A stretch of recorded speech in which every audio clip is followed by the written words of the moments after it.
Yevamos Daf Chav Daled begins with a Mishnah and has another Mishnah. The first Mishnah discusses the topic of the Yibum of the Bechor, the firstborn, or the oldest brother. The Mishnah discusses who is supposed to do the Yibum, and the Gemara will give sources of that halacha, as well as a number of other halachas learned out of the same pasuk. Then the Gemara will go to the case of somebody who's suspected of doing an avera, whether or not he's allowed to do something which will make that suspicion stronger. The Gemara will give sources for that as well. So let's begin.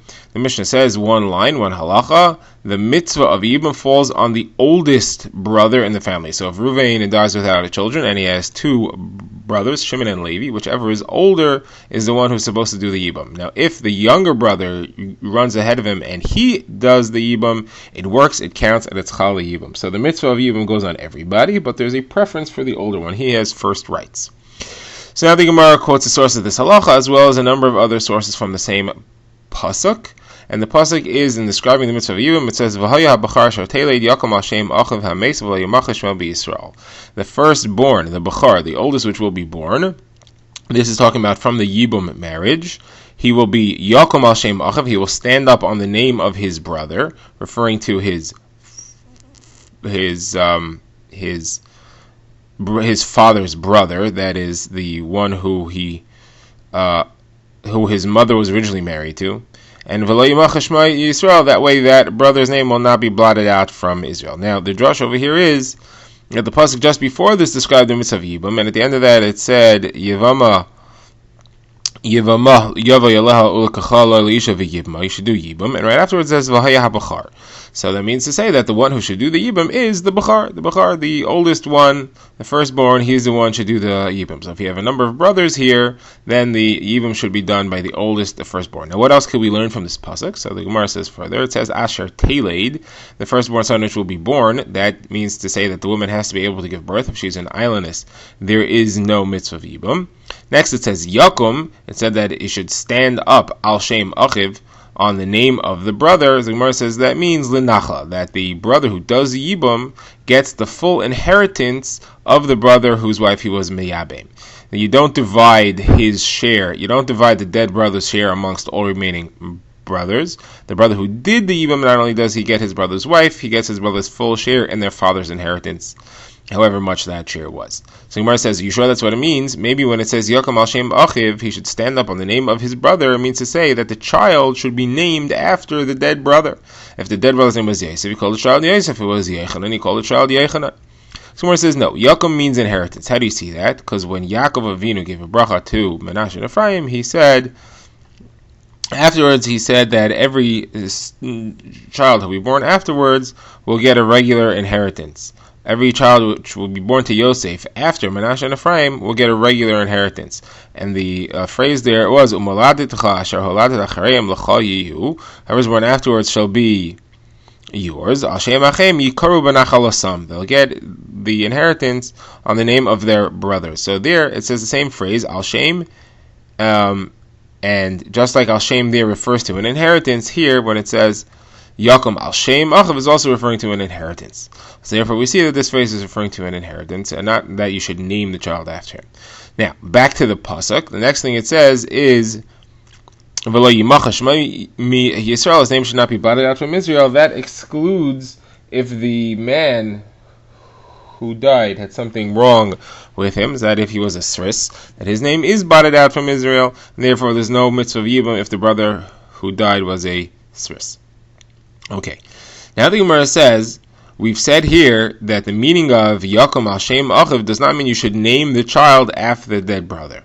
So the Gemara says, generally in Kol Terikula we say, even when I have a drasha, al Shem here, al Shem there, teaching me what this halacha means, generally we say that ein mikra yotze midei pshutai, that the simple reading of the pasuk is still true. In this case, the simple reading of the pasuk would be that you should name the child after the brother. It says, "V'haya b'char asher teleid yakom al shem achiv." The child who was born should be named after his brother. That would seem to be teaching the halacha that the child should be named after the brother who died. Says the Gemara, this case is different. There is no pashut reading of the pasuk here. There is no simple reading. We only go with the Gzeira Shava, and therefore you do not have to name the child after the brother who died. So Gemara says, okay, you're telling me that the only way I know that is because the Gzeira Shava in this case takes it out of the simple meaning. What would the simple meaning exactly be? Says Gemara, there is no simple reading of this that means you should name the child after the brother, because the pasuk doesn't make sense. It says, "V'haya b'char shortele," the oldest child which is born, Yakum al shem achav, will stand up on the name of his brother. What, his brother? He didn't have a brother. The brother who died is not his brother, it's his father's brother. So says Gemara, who are we talking to? If we're talking to the father, so then it shouldn't say it should be on the name of his brother, because there's V'haya b'char shortele, the child who's born. It's not his brother that he's going to be named after. It should say your brother. If you're talking to the brother who did Yibum, it should say the child which is born should be named after your brother. Okay, maybe you'll tell me we're not talking to the brother who did Yibum, we're talking to the Beis Din, we're teaching the halachas to Klal Yisrael. So then we should say it should be the brother of his father, because we're referring to the child who's born. We're going to say V'haya b'char shortele, the child who's born should be named after his father's brother. Why are we saying it should be named after his brother? It doesn't make sense. So obviously you can't mean to name the child after the dead brother, because it's not what it says. Someone says, no, there is a way that it means that, and that's we're talking to the Beis Din and we're telling them what they should command the brother who did Yibum.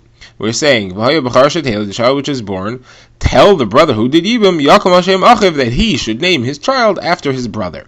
That's what the meaning is. So therefore I could have understood it that way. That would have been the Pashut reading, but here you have a Messiah. The Gemara says that in this case the Gzeira Shava takes out the Pashut meaning. There is no Pashut meaning. That is not a halacha. You do not have to name them after the brother at all.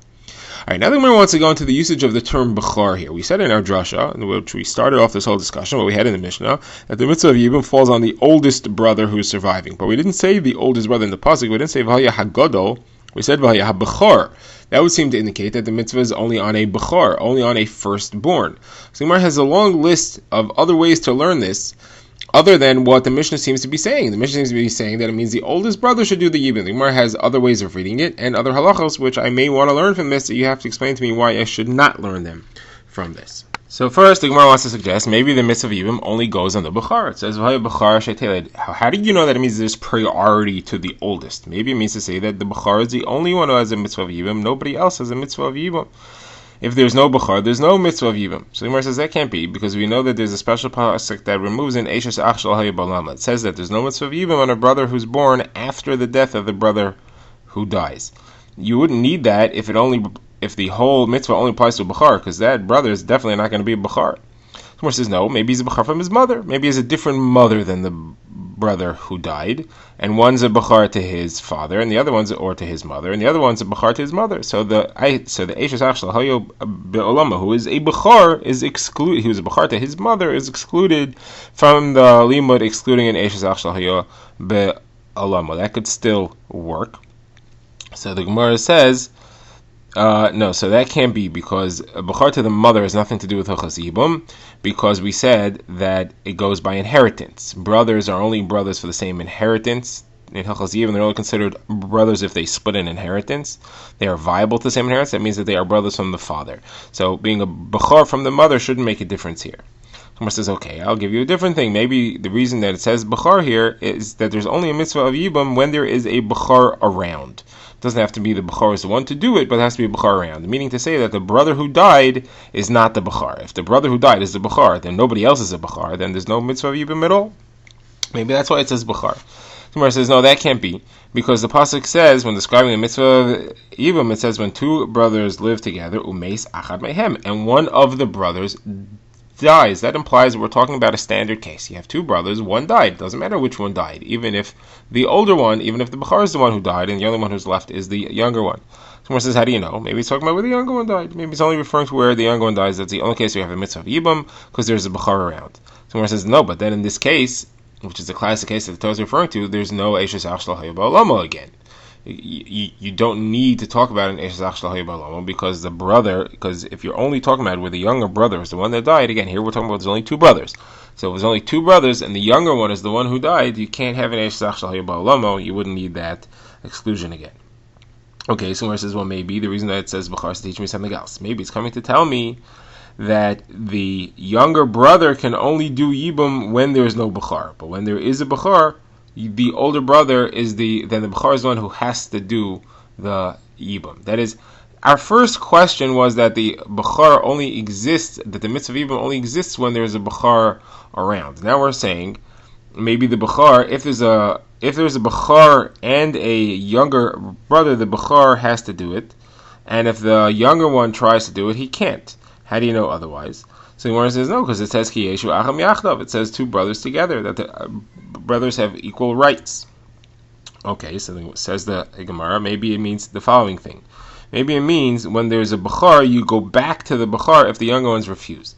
Meaning, what happens when the mitzvah of the Yibum actually plays out? So we first go to the Bechar, we say, you have first rights, will you do Yibum? If he says no, we go to the next younger brother. The Gemara quotes a brisa that explains this. If he says no, you go to the next younger brother. So then you keep on going down the line. If they all refuse, then you go back to the Bechar and you say, sorry, you have to do it. Nobody else wants to do it. So the Gemara says, maybe that is the halacha of a Bechar. You only go back to the Bechar and say he has to do it. But if there's no Bechar, so you don't go back to the oldest one. You only go back to a Bechar. But oldest not. Maybe that's why the Torah uses the word Bechar here, to teach me that the halacha, you go back to him and say you have to, only refers to a Bechar, but not necessarily to the oldest brother that's alive. So the Gemara says that can't be true, because the whole reason that you go back to the Bechar is because he's the oldest. Meaning the function over here is a function of oldest. Oldest gets priority and oldest gets responsibility. So why would be the reason that should only apply to a Bechar? Logically, it should apply to whoever is the oldest, not just the Bechar. So the Gemara says, well then, why does the Torah use the word Bechar? Why, I've tried all these explanations here, you rejected them all. Why does the Torah use the word Bechar and not a Gadol? So Gemara says because his inheritance has the same rules as a Bechar. A Bechar inherits 2 shares of his father's estate, but he only gets the second full share. He only gets the double share on things that his father actually owns, not things which are owed to his father. He doesn't get 2 shares in that. He only gets 1 share in that. So that same halacha applies to the share that the brother who did Yibum gets from his brother's inheritance. He takes over his brother's inheritance, but only things which belong to the father, that the brothers are all inheriting, and not things which are owed to the father that the brother could have inherited or would inherit, that he doesn't get the brother's share in. Certainly not if the brother was a Bechar, he doesn't get the second share of the part that was coming to the dead brother. Okay, now we come to the next Mishnah. This Mishnah discusses a case where a person was suspected of doing an Aveira, that he should not later do something to make the rumors stronger. So the Mishnah discusses a few cases. First of all, it says someone who's suspected of improper behavior with a shivcha, and then that shivcha is freed, he may not marry her, because that would strengthen the rumor. Someone who's suspected of having a relationship with a ovedes kechavim, and she converts, he may not marry her for the same reason. Now, if either of these do marry her, we do not force him to divorce her. Now, somebody who is suspected of improper behavior with a married woman, and then she is removed from her husband. That's important, that it's not that her husband voluntarily divorced her, but the Beis Din removed this married woman from her husband because of these 2 suspicions. He may not, then the rumored person may not marry her, and even if he did marry her, he may not stay with her. He will be removed from her as well.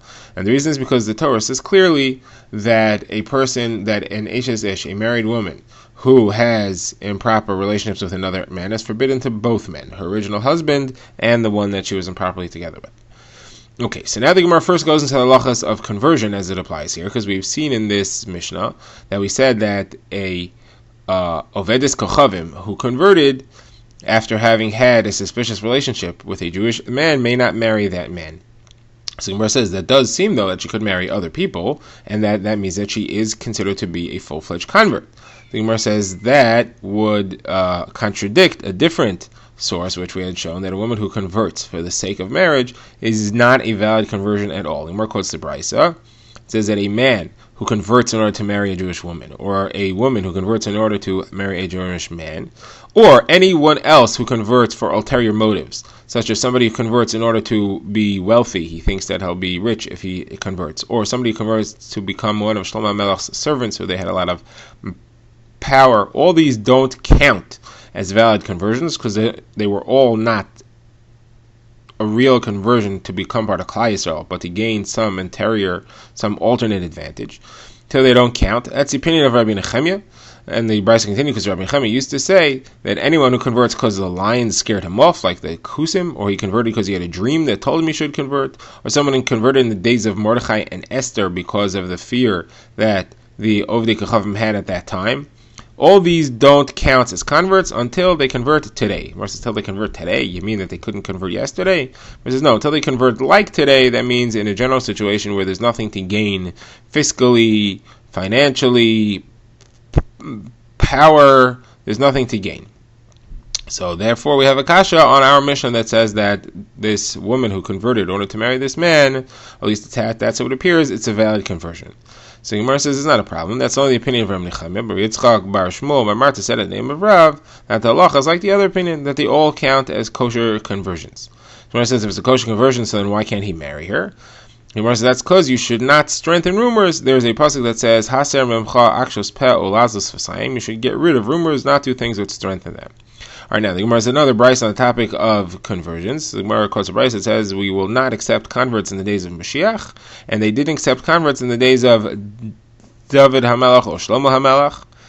And the Gemara explains, Rabbi Eliezer says it's based on a pasuk in Yeshayahu where that said, Hein gor yogor efes me'osi. Somebody wants to convert and come live with you, efes me'osi. That's in your situation in which you are poor and did not have much to offer. So that's migar yitach alayach, then they'll be able to stay with you olam haba. That is a true convert. Somebody though who converted at a time of richness or power, that is considered to be a suspicious conversion and it doesn't count. We don't accept converts at that time. Okay, now the Gemara refers back to the Mishnah where we had said that somebody who's suspected of being together with a married woman and then she was removed from her husband, he's not allowed to marry her, and if he does, he's removed from her as well. The Beis Din will force them apart. So Gemara quotes Rav, who says that's only if there were witnesses that actually saw that they did a ma'ases nus. If it's just rumors, then you would not force them apart. That's what this Mishnah is referring to. So Gemara says Rav Hesha says he must have been falling asleep when he said that.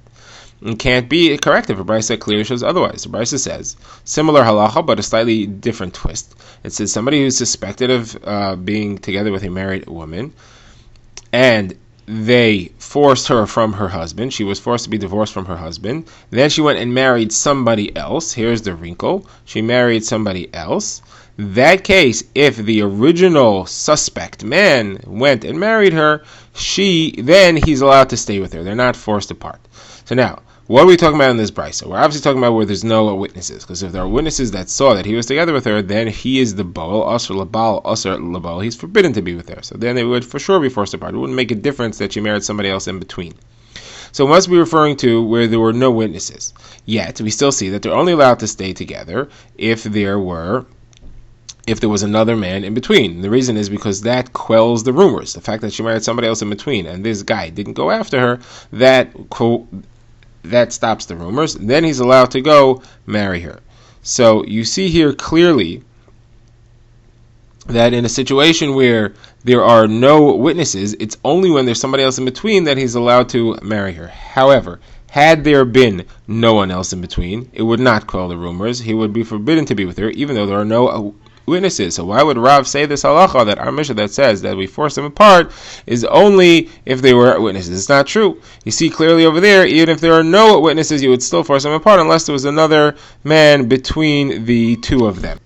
Answers the Gemara, no, Rav will tell you it's not a kasha. Rav will say over there, he's allowed to stay married to her, and there's no witnesses. That would be true whether there was another man that he married, there was another man that she was married to in between, or even if there was no other man that she was married to in between. Since there's no witnesses, he's allowed to stay married to her.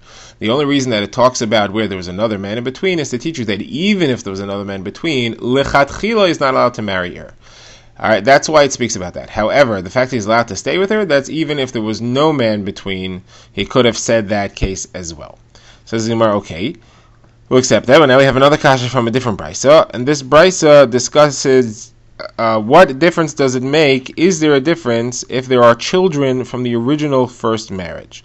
And this brisa says yes, it makes a difference. If there's children from the first marriage, then we do not want people to assume that they are mamzerim. So therefore, if this woman will go and she'll marry the man that she was suspected of being with, and there were children from the first marriage, we will not force them apart. We'll not force him to divorce her, because we don't want to have rumors that the children are mamzerim, and by forcing the second marriage apart, we're strengthening those rumors and we're making the children appear to be mamzerim. However, if there were no children from the first marriage, then we will force them apart. Says the Brisa further, however, if there were witnesses, then it doesn't matter if there are children or not. Then we'll force them apart anyway.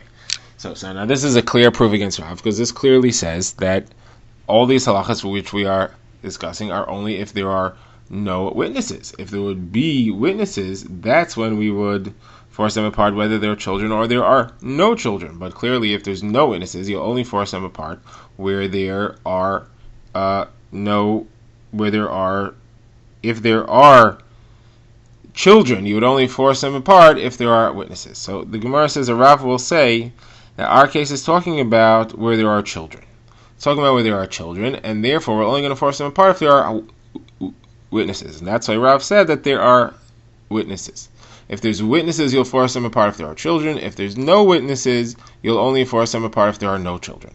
Says the Gemara, well then why does Rav want to say that? Why does Rav want to say that a Mishnah is talking about where there are children and therefore there have to be witnesses? Let him say simply, no children, no witnesses. That's the simplest explanation of this Mishnah. Someone says no, because Rav was bothered by the language of the Mishnah. The Mishnah said that Beis Din forced her to get divorced from her first husband. Why did they do that? That only makes sense as if there were witnesses. And there were witnesses that saw that she did something wrong, and that's what forced them. That's why the Beis Din got involved and forced them to separate. Now, therefore, you have to say that we're talking about what there are witnesses. Once there are witnesses, the only reason she'll have to divorce from her second husband, who was the man who she was originally suspected of being with, that would only be if there are children from the first husband who we want to prevent from the appearance of mamzeris. So we have another way of explaining this, and that's that our Mishnah, according to Rav, argues on that Mishnah. That Mishnah said that if there are no children, we won't force them apart without witnesses. However, this Mishnah is the opinion of Rebbe. And Rebbe, we've seen in a different brisa, says that even if you have just a suspicion, you would force them to separate from each other. And Rebbe has a number of examples there. He says that if somebody comes home and he sees the peddler is leaving his house and he walks in the door and his wife is getting dressed, she's closing her skirt or something, some article of clothing that was worn for tznius, Rashi says, the sinar, so that's grounds for divorce because it's mechur hadavar, it's a ugly look. Another thing would be if the peddler leaves and he finds spit on the cloth hanging over the bed, that would indicate somebody was lying on their back recently and spit onto that cloth. And again, Rebbe says mechor hadavar, he has grounds for divorce. Another case would be if he comes home and he finds the shoes upside down. That would seem to be that they were turned over so that nobody would know whose shoes they were. He says, well, hold on a second. If the shoes are there, check whose shoes they are. If they're his shoes, so then it's not anybody else's shoes. He says, no, they're talking about the shoes aren't there, but there are signs in the dirt, there are scuff marks, as if the shoes were put upside down, so they shouldn't be recognizable. That means that somebody else had left his shoes there. Again, it's ugly look, and it's grounds for divorce. So that's, again, the opinion of Rebbe, who holds that without clear proof, there's grounds for divorce. That argues on our Mishnah here.